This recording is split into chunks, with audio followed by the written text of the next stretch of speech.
ओम सजात्म स्वरूप परम गुरु शुद्ध चैतन्य स्वामी ने नमः। स्यद्वादिन षट द्रव्य गुण पर्याय और प्रमाण का जड़ कर्म चेतन बंध का हरु कर्म के अवसान का कह कर स्वरूप यथार्थ जग का जो किया उपकार है उसके लिए जिन वाणी माँ को वंदना शतवारी है, वंदना शतवारी है।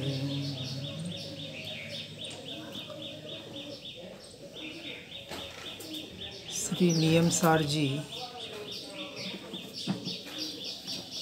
के परम समाधि अधिकार को जानने का हम प्रयास कर रहे हैं। शुद्ध निश्चय नय की अपेक्षा से यानी आत्मरमणता की अपेक्षा से जो कथन किया गया है गाथा 127 में बता रहे हैं, जिसे संयम में, नियम में और तप में आत्मा समीप है उसे स्थायी सामयिक है, ऐसा केवली परमात्मा के शासन में कहा है। उसकी टीका में आचार्य देव कह रहे हैं, इस गाथा में भी आत्मा ही उपादेय है ऐसा कहा है। बाह्य प्रपंच से परांगमुख और समस्त इंद्रिय व्यापार को जीते हुए ऐसे जिस भावी जीन को पाप क्रिया की निवृत्ति रूप बाह्य संयम में काय वचन मनोगुप्ति रूप समस्त इंद्रिय व्यापार रहित अभ्यंतर संयम में मात्र परिमित यानी मर्यादित काल के आचरण स्वरूप नियम में निज स्वरूप में अविचल स्थिति रूप चिन्मय परम ब्रह्म में नियत यानी निश्चल रहे हुए ऐसे निश्चय अंतर्गत आचार में अर्थात निश्चय अभ्यंतर नियम में व्यवहार से प्रपंचित यानी दर्शाए गए जो विस्तार से बताए गए पांच पापों से प्रपंच पांच इंद्रियों के विषयों के द्वारा होने वाले सावध्य जोग और पंचाचार में अर्थात व्यवहार तपश्चरण में साथ में ज्ञान दर्शन चारित्र तप वीर्याचार रूप इन पंचाचारों में तथा पंचम गति के हेतुभूत किंचित भी परिग्रह प्रपंच से सर्वथा रहित सकल दुराचार की निवृत्ति के कारणभूत ऐसे परम तपश्चरण में यानी इन सब में परम गुरु के प्रसाद से प्राप्त किया हुआ निरंजन निज कारण परमात्मा जिनके सदा समीप है अर्थात जिस मुनि को संयम में नियम में और तप में निज कारण परमात्मा सदा निकट है उस परद्रव्य परांगमुख परम वितराग सम्यक दृष्टि वितराग चारित्र व्रत को सामायिक व्रत स्थायी है ऐसा केवलियों के शासन में कहा है। आचार्य कुंद देव संयम नियम और तप तीन प्रकार के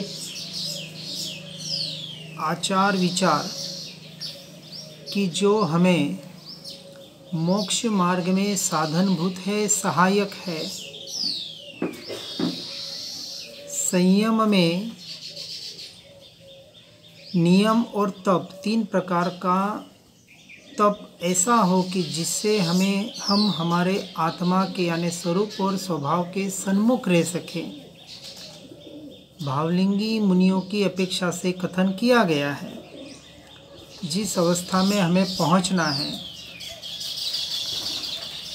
तो उसके लिए जो पुरुषार्थ करना है, किस अवस्था तक पहुंचना है, उसका पूरा यहाँ विश्लेषण किया गया कि बाह्य प्रपंच से परांगमुख और समस्त इंद्रिय व्यापार को जीते हुए। चौथे गुणस्थानक में स्वसंवेदन प्रत्यक्ष आत्मा की अनुभूति के आधार पर जिन्होंने व्यवहार निश्चय सम्यक दर्शन को अपने भीतर में प्रकट किया है, ऐसे सम्यक दृष्टि जीव जो सम्यक्त्व चरण चारित्र या स्वरूपाचरण चारित्र या जिसे अविरत सम्यक दृष्टि भी कहा गया है, जहाँ अपनी स्वरूप का स्वभाव का जिसे आत्मा का निर्णय हुआ, मैं आत्मा ही हूँ, मैं जीव तत्व ही हूँ और छह के छह द्रव्यों से मैं न्यारा हूँ, भिन्न हूँ, स्वतंत्र हूँ। ऐसे सम्यक दृष्टि जीव को ये मन वचन काया पांच इंद्रियां, इनके विषय, इनके परिणाम, इनकी क्रियाएं, इनमें एकत्व कैसे हो सकता है? जब कहा मैं जीव तत्व छह के छह द्रव्यों से भिन्न, इस बात पे विशेष जोर देना है। पांच द्रव्य तो अजीव तत्व है, अजीव द्रव्य है, परंतु जो जीव द्रव्य है, इन सारे जीवों से भी मुझ आत्मा में रहने के लिए कोई विशेष प्रयोजन नहीं है। क्योंकि जब तक मैं पर द्रव्यों से, पर जीवों से अपनी दृष्टि को नहीं हटाऊंगा, तब तक मैं अपनी आत्मा में, अपने स्वरूप में, अपने स्वभाव में लीन हो ही नहीं सकता। या यूँ कहें कि जब मैं अपने स्वरूप में, स्वभाव में, अपनी आत्मा में जब लीन होता हूँ तो सहज ही परद्रव्य पर भावों से दृष्टि हट जाती है, हटानी नहीं पड़ती। इसलिए कहा कुछ करने का नाम धर्म नहीं है, परंतु करते करते यदि होने पने में आ जाता है, छोड़ना और छूटना जमीन आसमान का फर्क है। पांच इंद्रियों के समस्त व्यापार को छोड़ने का उपदेश व्यवहार की अपेक्षा से दिया जाता है कि पर द्रव्यों से छूटकर, उनके विकल्पों से छूटकर यदि जीव अपने स्वद्रव्य स्वभाव का आश्रय करे तो धीरे धीरे जहाँ एकत्व हुआ, अपने स्वरूप और स्वभाव का निर्णय हुआ कि मैं आत्मा ही हूँ, अन्य मैं कुछ भी नहीं हूँ, इसका जहाँ टंकोत्कीर्ण निर्णय, यथार्थ श्रद्धान, ऐसा श्रद्धान कि जो एक बार आने के बाद जाए ही नहीं, ऐसा जीव सारे प्रपंच से परांगमुख और समस्त इंद्रिय व्यापार को जीतने वाला कहा जाता है। और गुणस्थानक की अपेक्षा से जहाँ दर्शन मोह और चारित्र मोह का विषय है, सबसे भारी कर्म ये मोहनीय कर्म, उसके ये दो भेद। दर्शन मोह की मलिन पर्याय यह मिथ्यात्व या अज्ञान दशा, और चारित्र मोह की मलिन पर्याय यह राग और द्वेष। राग और द्वेष छठे गुण स्थानक में जाता है और राग 13वें गुण स्थानक में उसका संपूर्ण नाश होता है। क्योंकि 11वां गुण स्थानक जो गिरने का कहा, वहाँ तक लोभ रूपी संजुलन कषाय बहुत भारी तरीके से रही हुई है, इसलिए वहाँ तक हमें सावधान रहने की ज़रूरत है। इसलिए सबसे प्रथम कहा कि बाह्य पाप क्रिया की निवृत्ति रूप बाह्य संयम में और उसके साथ साथ काय वचन मनोगुप्ति रूप समस्त इंद्रिय व्यापार रहित अभ्यंतर संयम में, यानी बाहर की क्रियाओं से हटकर मन योग, वचन योग, काय योग, इन तीनों योगों से अपने उपयोग को हटाकर वहाँ से गुप्त होकर सारे इंद्रिय व्यापार से रहित होकर जो सिर्फ एकमात्र अपने स्वरूप और स्वभाव के लक्ष्य से साधना और आराधना करता है, उसे अभ्यंतर संयम कहा। 5 समिति 3 गुप्ती, इस प्रकार की अष्ट प्रवचन माता 5 समिति भी अपेक्षा से व्यवहार और निश्चय के दोनों के आधार पर समझना है। व्यवहार का पालन अनादि काल से अनंत बार किया, दीक्षाएं ले ली, परमात्मा के समोसरण में जाके आ गए, फिर भी जीव क्यों भटक रहा है? जिन्होंने तत्व को पा लिया, तत्व को समझ लिया और तत्व की रुचि करके तत्व रमणता कर ली, उन्होंने तो अपना काम कर लिया। आज हम पंचम आरे में आए, हम दूसरों की बात क्यों करें, अपनी बात करें। मैं यहाँ क्यों हूँ? तो कहीं न कहीं मेरी कुछ कमजोरियाँ, मेरे कुछ दोष जरूर रहे होंगे, और महापुण्य के उदय से वीतरागी परमात्मा का शासन मिला, उसमें भी तत्व को समझाने वाले ज्ञानी पुरुषों का संपर्क हुआ, भावलिंगी संतों की वाणी सुनने का हमें यह अवसर प्राप्त हुआ। अब कहते हैं कि अपूर्व अवसर, इससे और बड़ा क्या होगा? किसकी अपेक्षा से? सम्यक दर्शन की अपेक्षा से, अपनी आत्मा का, अपने स्वरूप का, स्वभाव का निर्णय करने की अपेक्षा से, स्वरूप रमणता की अपेक्षा से, सम्यक दर्शन की अपेक्षा से। परंतु यदि 14 गुण स्थानक की अपेक्षा से देखें तो जो श्रीमद जी ने कहा कि अपूर्व अवसर एवो क्यारे आवश्यक, अपनी स्थिति, अपनी दशा के अनुसार समझने का प्रयास करना है। जो कथन किया जाता है वो सबकी अपेक्षा से किया जाता है। मैं कहाँ खड़ा हूँ और मुझे क्या करना है, इसका हमें चिंतन करना है, मनन करना है। कौन क्या कर रहा है और किसने क्या किया, अनादिकाल से ऐसे पर परिवाद में उलझकर जीव बाहर और बाहर ही भटकता रहा। इसलिए कहा क्यारे थैस्यु बाह्यांतर निर्ग्रंथ, जो बाह्य अभ्यंतर निर्ग्रंथ, गांठों से रहित, बाहर की गांठें, ये 5 पाप, ये कषाय, भीतर की गांठें, तो दोनों गांठों से निवृत्ति रूप यह बाह्य अभ्यंतर संयम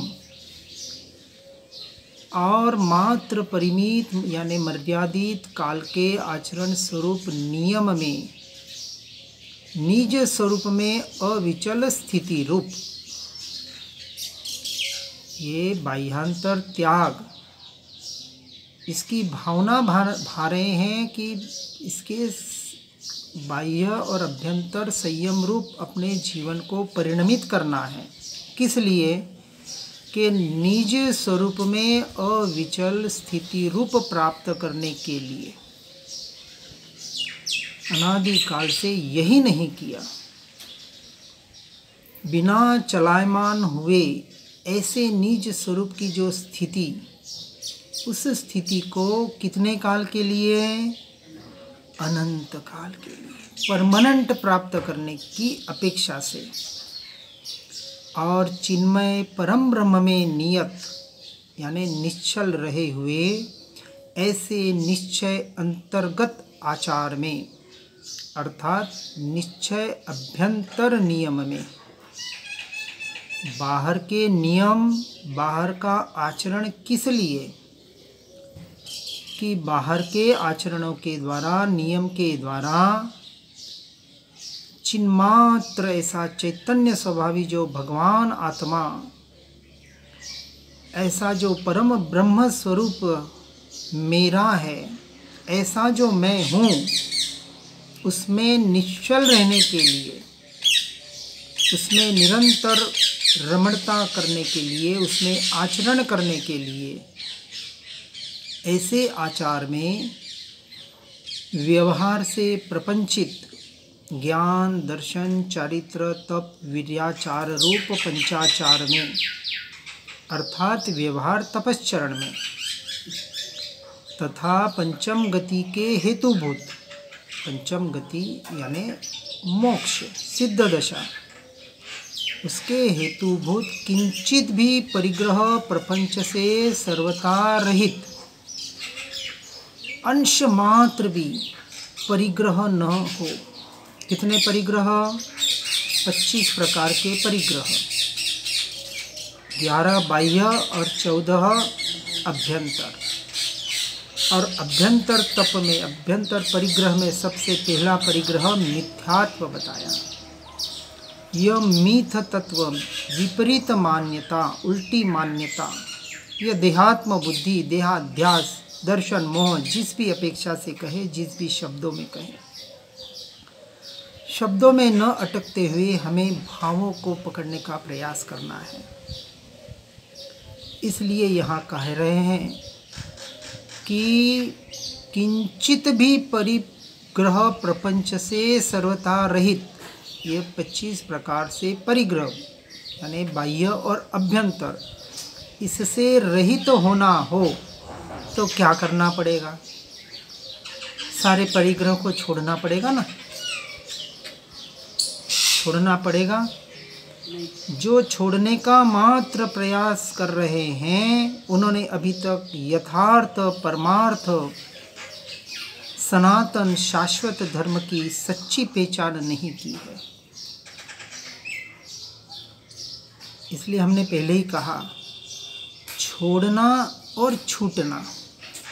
छूटने के लिए छोड़े, लेकिन मैंने छोड़ा, किसे छोड़ सकते हैं? किसका त्याग कर सकते हैं? यहाँ तो कहते हैं कि आत्मा की जो 47 शक्तियाँ जो समय सार जी के अंत में बताई हैं, उसमें एक आत्मा की शक्ति त्यागोपादान शून्यत्व शक्ति कहा। मैं आत्मा अशरीरी हूँ, अरूपी हूँ, अनंत वीर्य, अनंत शक्ति मुझ में है, लेकिन किस लिए? मैं परिपूर्ण त्रिकाली ध्रुव तत्व हूँ, न मुझ में अंश मात्र भी कुछ आने की जरूरत है, और न मुझसे आज दिन तक अंश मात्र भी कुछ कमी हुई है। कमी हो तो कुछ लाना पड़े।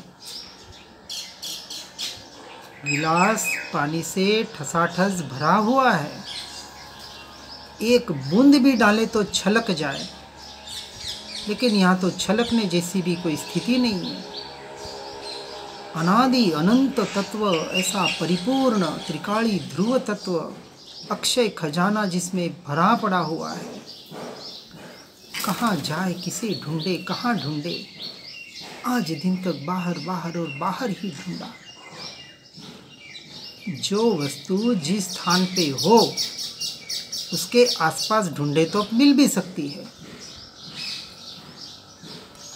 जैसे कोई वस्तु घर के भीतर गिरी है और ढूंढे बाहर, उसे लोग मूर्ख कहते हैं। लेकिन सबको तो मूर्ख कहने वाला ये नहीं जानता कि मैं भी तो मूर्ख बन रहा हूँ। जो वस्तु भीतर है, जो मेरे पास ही है, और भीतर वहाँ दृष्टि करूँगा तो सहज प्राप्त है। कितने क्षण में, पल में प्रगटे मुख आगल, एक पल में प्रकट हो ऐसी वो वस्तु है। और उसको अनादिकाल से बाहर बाहर और बाहर ही ढूंढ रहा हूँ, कैसे प्राप्त होगी? पूरा विश्व 3 लोक भटक के आ जाए तो भी प्राप्त नहीं हो सकती। इसलिए कहा कि बाह्यांतर निर्ग्रंथ अवस्था जो भावलिंगी मुनियों की होती है, छठे गुणस्थानवर्ती, और उसके पहले 5वें गुणस्थान में देश वीरति और देश चारित्र, छठे में सकल वीरति और सकल चारित्र, और चौथे में स्वरूपाचरण चारित्र और अविरत सम्यक दृष्टि बना। इस प्रकार से चारित्र शब्द जो है वह मात्र और मात्र आत्मा पर ही लागू होता है, स्वरूप और स्वभाव पर ही लागू होता है, क्योंकि दर्शन, ज्ञान, चारित्र और कुछ नहीं, मुझ आत्मा के ही अनंत गुणों में से ये रत्नत्रय रूपी 3 गुण है और कुछ भी नहीं। और इस रत्नत्रय की आराधना मुझे सम्यक प्रकार से करनी है। आज दिन तक दर्शन, ज्ञान, चारित्र के परिणामों को मिथ्यात्व रूप परिणमित होने दिया। यह मेरी सबसे बड़ी कमजोरी है। मेरी किसकी? आत्मा की। इसलिए बार बार हम कहते हैं, जब मैं मेरी कहूँ तब आत्मा की समझना, और आत्मा की कहूँ तब मेरी समझना। क्योंकि हम यहाँ निश्चय की यानी परमार्थ की अपेक्षा से कथन करने का प्रयास कर रहे हैं, क्योंकि द्रव्यानि योग का विषय चल रहा है। इस प्रकार से किंचित भी परिग्रह प्रपंच से सर्वथा रहित सकल दुराचार की निवृत्ति के कारणभूत जब वह जीव, वह भावलिंगी मुनि छठे गुणस्थानक में सारे परिग्रह प्रपंच से सर्वथा रहित होते हैं, आहार विहार निहार की क्रिया होती है, उस क्रिया को भी हेय मानते हैं, क्योंकि स्वरूप में नहीं रहने की वजह से आहार विहार निहार आदि क्रियाएं करनी पड़ती है, करते हैं, शुद्धता से करते हैं, परंतु उसे भी उपादेय ग्रहण करने योग्य नहीं मानते। मान्यता, क्योंकि यहाँ जो विषय चल रहा है सम्यक दर्शन, यह श्रद्धान का विषय है। बाहर आपके आचरण में क्या हो रहा है? चौथे गुणस्थानवर्ती हम दृष्टांत से देखते हैं। भरत चक्रवर्ती कहें, श्रेणिक महाराजा कहें, जनक राजा कहें, बाहर से व्यवहार करते हुए दिखाई दे रहे हैं और शायक समकीति है। भरत महाराजा तो उसी भव में मोक्षगामी बने। किस आधार पर? इसकी गहराई में जाने का विचार करना है। हम कोई युद्ध करने के लिए, राज्य चलाने के लिए, पाप का कार्य करने के लिए नहीं कह रहे हैं। भूल के भी विपरीत अर्थ न ले लें। अपेक्षा को ग्रहण नहीं करने की वजह से जीव अनादि से भटका है। कहा किस अपेक्षा से जाता है और समझता किस अपेक्षा से। जहाँ निश्चय की अपेक्षा हो वहाँ व्यवहार गौण होता है, और जहाँ व्यवहार की अपेक्षा हो वहाँ निश्चय गौण होता है। परंतु यदि दोनों का समन्वय नहीं हो तो या तो जीव निश्चयाभासी एकांतवासी हो जाता है। आत्मा कितना भी कर ले कभी आत्मा को प्राप्त नहीं कर सकता, या फिर व्यवहाराभासी हो जाता है। व्यवहार व्यवहार व्यवहार। आत्मा की बातें सुनकर भी दूसरों को क्रियाकांडी कहने वाले खुद क्रियाकांडी कब बन जाते हैं उनको पता ही नहीं चलता। सुबह शाम कुछ क्रियाएं कर ली, कुछ पाठ कर लिए, इतना करने मात्र से आत्मा प्राप्त नहीं होता है। अरूपी अशरीरी तत्व को उसका अनुभव करना, उसका निर्णय करना, उसका श्रद्धान करना, अपने स्वरूप का, अपने स्वभाव का, स्वयं का। तो ऐसे सारे परिग्रह प्रपंच से रहित सकल दुराचारी की निवृत्ति के कारणभूत ऐसे परम तपश्चरण में, तपश्चर्या, तप, 12 प्रकार के तप हमने 2 दिन पहले ही देखे थे। व्यवहार और निश्चय की अपेक्षा से व्यवहार तो सभी जानते हैं, परंतु 12 तप, तपसा निर्जरा च, जो तप निर्जरा का कारण बने, वो मन वचन काया पर आश्रित कैसे हो, गहराई का विषय है। शाश्वत सिद्धांत है वितरागता का मार्ग का, एक द्रव्य दूसरे द्रव्य का अंश मात्र भी कार्य कर नहीं सकता। तो मन वचन काया की क्रिया से आत्मा का काम कैसे हो? हाँ, हो सकता है यदि मन वचन काया को आधार बनाकर, साधन बनाकर स्वरूप की ओर, स्वभाव की ओर आने का पुरुषार्थ करे और फिर सहज ही मन वचन काया से उपयोग ही हट जाए, काया का उत्सर्ग हो जाए और अनंत काल के लिए अपनी आत्मा में, अपने स्वरूप में लीन हो जाए, तो उस परम तपश्चरण, कौन सा परम तपश्चरण? 12 तप में अंतिम 3 तप, स्वाध्याय, ध्यान और कायोत्सर्ग, अनशन करके 6 के 6 इंद्रियों का उणोदर करके, वृत्तियों को, बाहर जाती हुई वृत्तियों को संक्षिप्त करके, सारे रसों का त्याग करके, काया को स्व की न मानते हुए, उसके होते हुए क्लेशों में, अपने अंतर में, अपने स्वरूप में संलीनता रूप ऐसे 6 बाह्य तप के द्वारा जो प्राय स्वचित्त, अपने चित्त में, अपने स्वरूप और स्वभाव में प्राय रहने का पुरुषार्थ रूपी जो विनय करता है और अपने स्वरूप की वैयावृत्ति करते हुए जो अपने स्व का अध्याय करता है, यानी स्वरूप का 12 भावना के द्वारा या किसी भी चिंतन के द्वारा एकमात्र आत्मरमणता का पुरुषार्थ करता है, और ऐसे चिंतन के द्वारा चिंतन करते करते अपने स्वरूप और स्वभाव में ऐसी एकाकार हो जाता है कि वहाँ ध्यान घटित होता है, और ऐसा ध्यान घटित होता है कि काया पर उपयोग भी नहीं जाता। ताव कायम ठाणिणम मोणिणम छाणिणम अपाणम वो सिराने। अपाणम, आत्मा की आज्ञा में रहने के लिए स्वरूप स्थिरता के आधार पर काया को वो सिराना, काया का उत्सर्ग हो जाना, काया पर उपयोग ही न जाना, इसका नाम कायोत्सर्ग।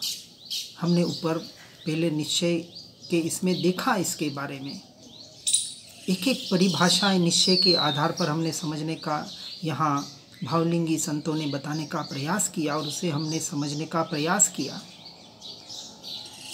यह 12 तप जिसके एक साथ घटित होते हैं, एक साथ, हाँ, अलग अलग नहीं, आज उणोदरी कर लिया और कल वृत्ति संक्षेप कर लिया, ऐसा नहीं, एक ही साथ। और ऐसे जीव, वहाँ उपाध्याय यशोजी जी ने कहा, इच्छा रोधे संवरी परिणति समता योगे रे, तपते तेहिज आत्मा वर्ते निज गुण भोगे, वीर जिनेश्वर उपदेशे सांबल जो चित्त लाई रे, आत्म ध्याने आत्मा रिद्धि मणे सभी आए।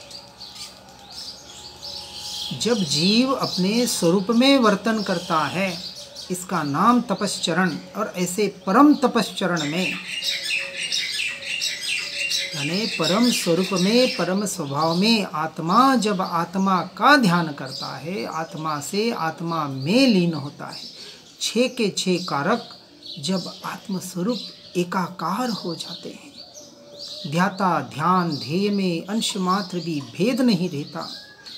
ज्ञाता ज्ञान ज्ञायक इन भेदों से जिसकी दृष्टि हट जाती है, जो अभेद ऐसे एक रूप में अखंड स्वरूप में उपयोग को उपयोग में, ज्ञान को ज्ञान में स्थिर करने रूप जो परम तपस्चरण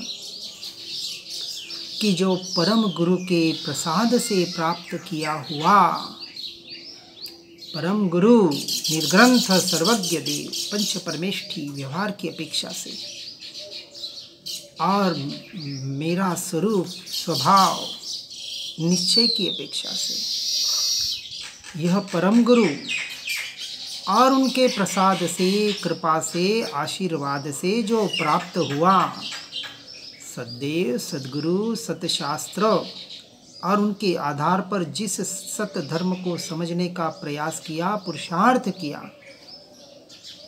और उस पुरुषार्थ के उन गुरु के प्रसाद से प्राप्त किया हुआ निरंजन निज कारण परमात्मा जो सदा समीप है, समीप भी कहें क्या, मैं स्वयं ही हूँ, ऐसे स्वरूप और स्वभाव जो कारण परमात्मा है, कार्य परमात्मा को सिद्ध करने के लिए मेरी ही पर्याय जब मुझ में ढलती है, मुझ द्रव्य की, आत्मद्रव्य की जो अनंत गुणों की अनंत पर्याय एक समय में उत्पाद्य हो रही है,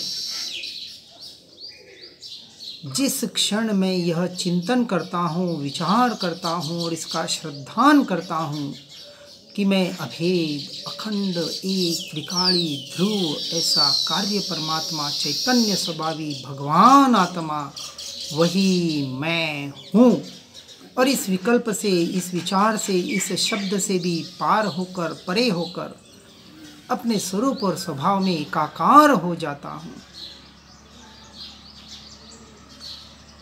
तब मैं मुझ में ही होता हूँ। मुझे मुझ में आने के लिए क्या करना है? आज दिन तक करने में ही लगा रहा, ये करूं, वो करूं, ऐसा करूं, वैसा करूं, शरीर को खपा दूं, इतना याद कर लूं, ध्यान कर लूं, शरीर को सीधा बिठा दूं, अरे क्या क्या नहीं किया। यम नियम संयम आप कियो, बहुत्याग विराग अथाह कियो, वनवास लियो मन मुख मौन रहियो, सब कुछ करके देख लिया, जो करना था वो रह गया। निरंजन यानी जो कालिमा से रहित, पर्याय में अशुद्धि है, अशुद्धि भावों की है, कर्मों की वजह से नहीं है। कर्म बिचारे क्या करें, कर्म तो पुद्गल है और पुद्गल से मेरा क्या नाता? वो द्रव्य भिन्न, मैं जीव द्रव्य भिन्न, संपूर्णतः अंश मात्र भी कर्म की धारा कर्म की धारा में और ज्ञान की धारा में हर समय बह रही है, हर समय। अब मुझे जो पुरुषार्थ करना है पर्याय में, वो कहाँ करना है कि जो अनादि से ये धारा कर्म की धारा में जो ये उपयोग जा रहा था, ऐसी जो भ्रांति थी, जा नहीं रहा था, परंतु मान्यता में ये मिथ्या मान्यता, ये मिथ्या दर्शन, ये देहात्म बुद्धि या देहाध्यास, ये मैं मेरापना परद्रव्यों में, परद्रव्य का कर्ता भोक्ता अपने आप को मानना, तो अनादिकाल से उस परम तपस्चरण में जाने का मैंने पुरुषार्थ ही नहीं किया। ये तो भावलिंगी संतों की दशा का वर्णन चल रहा है, परंतु ऐसा नहीं कहा कि आपको इसका अभ्यास नहीं करना है। वहाँ तो अंतर्मुहूर्त में शुद्धोपयोग का निरंतर प्रवाह बह रहा है। 24 घंटे में एक अंतर्मुहूर्त खाली नहीं जाए कि जब वो अपने शुद्धोपयोग में लीन नहीं हो रहे हैं। इसलिए बार बार कहते हैं कि आप स्वभाव मारे अवधु सदा मगन में रहना। अपने स्वभाव में मग्न रहने का पुरुषार्थ करना, यही एकमात्र पुरुषार्थ है और कोई भी पुरुषार्थ नहीं। इसलिए जिन मुनि को संयम में, नियम में और तप में निज कारण परमात्मा सदा निकट है। सबसे निकट कौन? ये शरीर नहीं, ये पुद्गल के परमाणु नहीं, मैं ही मेरे निकट हूँ। मुझसे निकट और क्या हो सकता है? तो किस अपेक्षा से निकट कहेंगे? यदि मैं ही हूँ तो किसकी निकटता कहेंगे? तो कहा मैं सिर्फ मैं नहीं हूँ, मैं द्रव्य गुण और पर्याय सहित हूँ। मेरे अनंत गुण और एक एक गुण की अनंत पर्याय जो हर समय उत्पाद व्यय हो रही है, यह पर्याय, ये गुण, यह सबसे मेरे निकट है, मुझ में है। यह अनेकांतवाद का जो विषय, अनेक रूप होते हुए भी, अनेक रूप की अपेक्षा से, गुण और पर्याय की अपेक्षा से, मैं द्रव्य आज दिन तक अनेक रूप हुआ नहीं, हो सकता नहीं, ऐसा मेरा स्वरूप है। ऐसा ध्रुव तत्व, उत्पाद व्यय ध्रुव युक्तम सत्य, त्रिकाल सत्य, शाश्वत सत्य की पर्याय में उत्पाद व्यय होते हुए भी आज दिन तक मैं ध्रुव तत्व में अंश मात्र भी फेरफार हुआ नहीं। ऐसा अगुरु लघु स्वभाव वाला मैं भगवान आत्मा, वो मैं नहीं बकरी वाला, शरीर वाला, अनादिकाल से शरीर में मैं बना करके संसार में भटकता रहा और बलि का बकरा बनता रहा।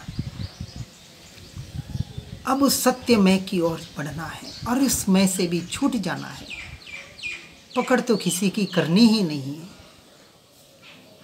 इसलिए कहा कि जो मुनि, भावलिंगी संतों की बात चल रही है, संयम में, नियम में और तप में निज कारण परमात्मा जिनके सदा निकट है, उस परद्रव्य परांगमुख, यानी जो परद्रव्य से संपूर्णतः परांगमुख है और निरंतर स्व सन्मुख है, हर क्षण अपनी ओर सन्मुखता करने का पुरुषार्थ कर रहे हैं।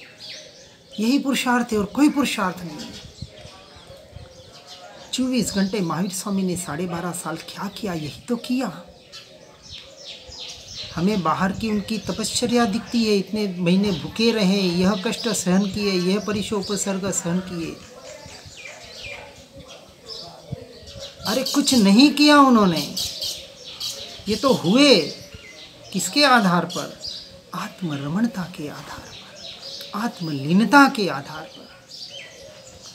उस आत्मलीनता को अंतर्मुहूर्त तक प्राप्त करने के लिए, यानी केवल ज्ञान को प्राप्त करने के लिए सारा पुरुषार्थ। और यदि हमें भी मोक्ष को पाना है तो पुरुषार्थ तो वही करना पड़ेगा। परमात्मा ने कहा वो करें कि परमात्मा ने किया वो करें, इन विवादों में न पड़ते हुए सीधी सी बात है, यदि मैं मेरी बात करता हूँ, इस देह के द्वारा जो भी क्रियाएं की, जो भी साधना आराधना की, क्या मैं वही बताऊंगा या दूसरी बताऊंगा? वही बताऊंगा ना। तो किया और करने में भेद कहाँ से आया? भाई मोक्ष का मार्ग 2 प्रकार से तो नहीं है ना, एक ही प्रकार है कि किसी ने किसी प्रकार से पा लिया। हाँ, व्यवहार मार्ग 10 प्रकार से हो सकते हैं, निश्चय में कोई भेद नहीं है। ज्ञानादीनी जे शुद्धता रे ते तो त्रणे काले, अखंड अभेद ऐसी ज्ञान आदि, ज्ञान दर्शन चारित्र की जो शुद्धता है, आत्म तत्व की शुद्धता है, आज दिन तक उसमें अंश मात्र भी फेर हुआ न हो सकता है। ऐसा त्रिकाल सत्य जो मैं स्वयं हूँ, ऐसे स्वसन्मुख होने वाले भावलिंगी मुनि और ऐसे स्वसन्मुख के आधार पर जिन्होंने सम्यक दर्शन को अपने भीतर प्रकट किया, ऐसे सम्यक दृष्टि जीव जिन्होंने मोक्ष मार्ग की शुरुआत की चौथे गुण स्थानक से, ऐसे परद्रव्य परांगमुख परम वीतराग सम्यक दृष्टि वीतराग चारित्रवंत को, ऐसे चारित्रवंत को सामायिक व्रत स्थायी है। ये छठे गुण स्थानक की अपेक्षा से। पांचवें में देशवीरति और चौथे में तो अवीरति। श्रेणिक महाराजा को कहा गया कि पुनिया श्रावकी एक सामायिक लेकर आ। यदि देनी होती तो कह देते कि करमी बनते बोलकर ले लेना और ये बोल के पाल लेना, तेरी सामायिक हो जाएगी। नहीं, सामायिक का अर्थ ही होता है के सामाये अट्ठे, अप्पा सामाये अट्ठे। महावीर स्वामी गौतम स्वामी के प्रश्न का उत्तर देते हुए भगवती सूत्र में कहते हैं, आत्मा ही सामायिक है और आत्मरमणता ही सामायिक का अर्थ है। हाँ, उसके लिए आप व्यवहार से जो भी करें उसका कोई निषेध नहीं है, विरोध नहीं है, परंतु करना क्या था, कौशक के नाम पर करना क्या था। हम तो लोकस और नवकार में अटक गए और उसे ही ध्यान मान लिया, कायोत्सर्ग मान लिया। सूत्र कह रहा है, ताव कायम अप्पाणम वो सिरामी, काया को वो सिराना है, अप्पा आणम आत्मा की आज्ञा में रहने के लिए। जिसे परमार्थ तत्व को पाना है उसे उस परमार्थ अर्थ को समझना पड़ेगा। इसलिए चौथे गुण स्थानक अविरत सम्यक दृष्टि, पांचवें में देशवीरति, जिसमें दूसरी प्रतिमा में सामायिक व्रत होता है और तीसरी प्रतिमा सामायिक प्रतिमा है। इस प्रकार से जो 11 प्रतिमाओं का वर्णन जो पंचाशक प्रकरण में भी दिया गया है, आचार्य हरिभद्र सूरी जी का लिखा हुआ, और दिगंबरों में तो अभी परंपरा चल ही रही है। हमें किसी अंबर में नहीं अटकना है, क्योंकि समय सार जी में स्पष्ट कहा कि जब तक सब सुनकर पढ़कर तत्व का निर्णय करके 14 गुण स्थानक, जीव स्थानक, मार्गणा स्थानक सारी व्यवस्था को नए निक्षेप के आधार पर, सप्तभंगी के आधार पर सुनकर समझकर सब कुछ भूल जाना है। श्रीमद जी ने भी कहा, भणे लो भूली जजे। फिर भूलना ही है तो याद क्यों करना? भैया याद करने के लिए नहीं कह रहे, समझने के लिए पढ़ो, सुनो, और एक बार उस तत्व का निर्णय हो जाए, समझ में आ जाए, भीतर रहने का मार्ग मिल जाए, वो कला आ जाए, फिर पंडिताई और विद्वता करते नहीं रहना है। सहज हो जाए तो ठीक, और न हो तो भी बहुत ठीक। इस प्रकार से यथा योग्य स्थिति से सुनकर समझकर अपने जीवन को वीतरागता के मार्ग में, मोक्ष के मार्ग में व्यवहार निश्चय का यथार्थ समन्वय करते हुए इस प्रकार के केवली परमात्मा के शासन की जो प्ररूपणा की जाती है, कहते तो हैं केवली पन्नतम धम्मम शरणम पवच्चामि, परंतु वास्तविक शरणा नहीं ले पाते। जिन तेरे चरण की शरण ग्रहूं। चरण का अर्थ होता है चारित्र और शरण का अर्थ होता है आज्ञा। उनकी सेवा पूजा पाठ करना, इसको चरण की शरण नहीं कहा। व्यवहार की अपेक्षा से भले होना चाहिए, व्यवहार की जगह है, वापस समझना, निषेध नहीं है, लेकिन जो व्यवहार निश्चय के लक्ष्य से न हो, निश्चय के लिए यानी आत्मरमणता के लिए, स्वरूप और स्वभाव स्थिरता के लिए न हो, वह व्यवहार नहीं, व्यवहाराभास मात्र है। बड़े से बड़े शुद्ध से शुद्ध व्यवहार कर ले और स्वरूप की तरफ उपयोग नहीं जा रहा है, स्वभाव की तरफ उपयोग नहीं जा रहा है, तो व्यवहार पुण्य का बंध तो करा देगा, नवग्रह तक पहुंचा देगा, परंतु मोक्ष का अधिकारी नहीं बना पाएगा। यथार्थ रूप से सुनकर समझकर अपने जीवन को, इसलिए अंत में कह रहे हैं, यदि शुद्ध दृष्टिवंत यानी सम्यक दृष्टि जीव ऐसा समझता है कि परम मुनि को तप में, नियम में, संयम में और सत्व चारित्र में सदा आत्मा ही ऊर्ध्व रहता है, अर्थात प्रत्येक कार्य में निरंतर शुद्धात्म द्रव्य ही मुख्य रहता है, तो ऐसा सिद्ध हुआ कि राग के नाश के कारण अभिराम ऐसे, अभिराम यानी मनोहर सुंदर, भय भव को हरने वाले ऐसे इस भावी तीर्थंकरों ने, जिन्होंने राग का संपूर्णतः नाश किया, इसलिए वीतरागता का मार्ग कहा, ऐसे उस भव भयहर भावी तीर्थादिनाथ को यह साक्षात सहज समता